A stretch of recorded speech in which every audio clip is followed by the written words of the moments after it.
ఇప్పుడు ఈయన గురించి ఇలా మాట్లాడడం అంటే ఆయనకు ఆ పొజిషన్ ఇచ్చారు. నెంబర్ 2 గా అన్ని రోజులు చలామణి అయ్యారు. కానీ చివరికి అంటే సరైన సమయంలో పార్టీ కష్టాల్లో ఉన్నప్పుడు వదిలి వెళ్ళిపోయారు అనే ఫీలింగ్ కూడా ఆయనలో కనిపిస్తోందా?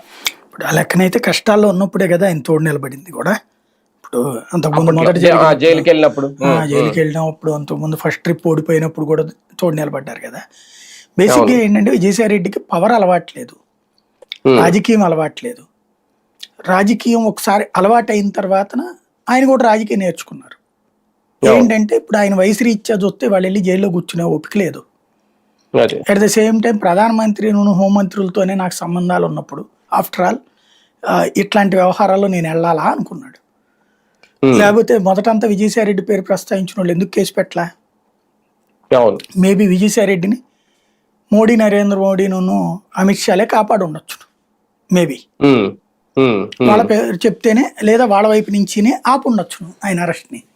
ఇంకోటి ఆయన ఎంపీ సీట్ కూడా ఎవరు తీసుకుంది? బీజేపీ తీసుకుంది. వాస్తవం బీజేపీలో చేరడానికి ఆయన ప్రిపేర్ అవుతున్నారు. నాకు అర్థమైన జరిగింది. అప్పుడు కూడా ఆయన ఢిల్లీకి కూడా వెళ్ళారు కానీ ఇంకా చేర్చుకోలేదు. ఇప్పుడే చేస్తే పరుగు పోతుంది అనుకుని ఉంటది.